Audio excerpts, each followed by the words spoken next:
Thanks for signing up for this course. I'm actually quite excited to cover what we're going to. It's seriously cool stuff, and I only wish we had had these things when I was teaching at the science camp. Some of it we did, but with the advent of both the internet and the open source movement, the things you can do now at home for dirt cheap is astonishing. In the first module, we dealt with the foundations for analog electronics, which are critical for understanding this module on digital electronics and in the modules to come, where we build a 3D printer, and the fifth module, which I've decided I am going to do, on autonomous robots. Now, the stuff we'll get into in that module will be wild, involving accelerometers like many smartphones have, receiving and using GPS signals, and the Altera chips, where instead of building a circuit like we did in the previous module, you design a circuit on a microchip.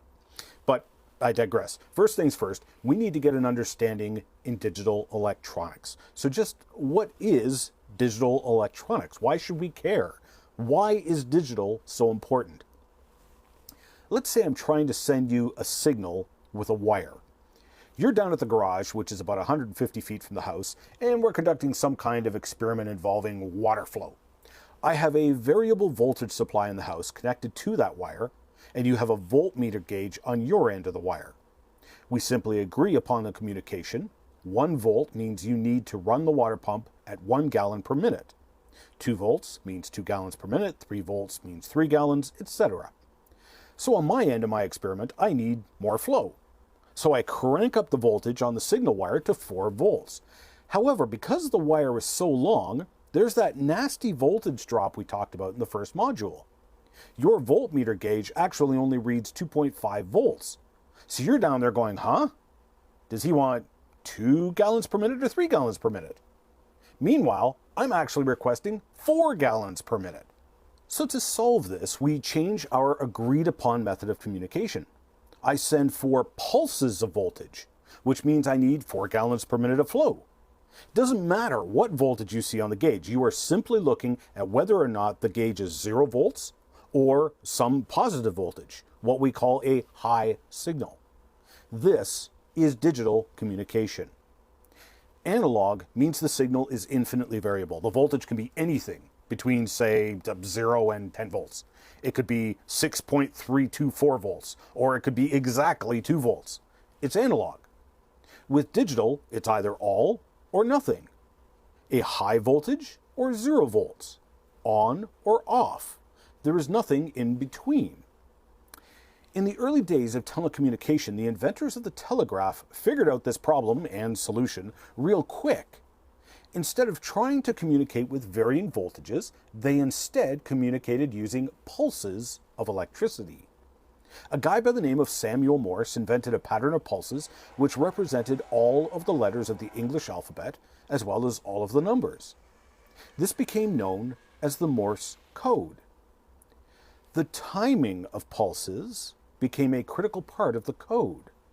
A long pulse was called a dash and a short pulse was called a dot. It is a digital communication system. The signal was either on or off, voltage or no voltage. This enabled reliable and clear communication over thousands of miles of wire. Now, here on the Allenwater subdivision of what is now the CN rail line, the rail line and the telegraph lines were built in 1915. Repeater stations were located every 50 miles or so, which was just a building with batteries which took the weak digital signals and made them stronger to go across the next stretch of wires.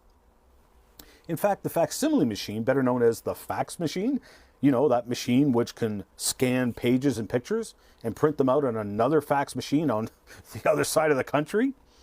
The fax machine was actually invented in 1843 and was the first commercial fax system, used mostly by news outlets, to transmit images for newspapers. And it was introduced between Paris and Lyon in France in 1865.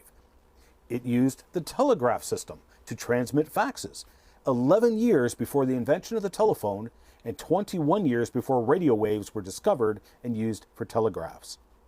The first fax machine produced its images digitally. That's what the telegraph system used. It had a method of timing between the sending fax and the receiving fax.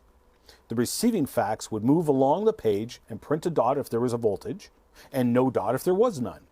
It would print out a black and white picture composed of dots, just like our modern digital pictures painted with pixels. Now, believe it or not, the last telegraph system only shut down 3 years ago at the time of this recording. BSNL in India ended its telegraph service in July of 2013, only because the telephone network and a worldwide digital network known as the Internet made it obsolete. But the system still worked and worked well. Now, you can call the signal what you want. Call them dots and dashes, or in the case of digital electronics, it's a 0 or low for no voltage, and a 1 or a high for a voltage signal. In digital electronics, the voltage signal is typically the supply voltage, whatever that voltage is, and the 0, of course, is 0 volts. Now, you can get voltage drift on either end of the spectrum just because of the imperfections in the electronic circuit. For instance, nearby AC wires might induce a voltage on your wire, unless your 0 volts isn't actually 0 volts. Or you might have a long wire and thus your 5 volts is actually only about 4 volts. But it doesn't matter because the whole point of digital is for clarity of communication. As long as the voltage isn't close to, say, the halfway mark, 2.5 volts on a 5 volt system, then we can easily determine whether or not we have a high or a low. That's what we're concerned with here. No ambiguity. The system can be very forgiving of a lot of noise, and yet we can still get clear communication. With the telegraph system, they were able to get 3 different states. You might call them characters in the communication system. 0 and a dot or a dash. Now, they did this by timing the high signal and making it either longer or shorter. In our case, we will have only 2 states, a high or a low, a 0 or a 1. We call this binary. Binary meaning 2. There are only 2 states, a high or a low, or a 0 or a 1. So a single wire can only transmit 1 bit of information, and that's our first terminology right there. That is a single bit. That's what we call that 1 or 0. It is a bit. All right, so 1 wire can do a job, but we can't do a whole lot with it.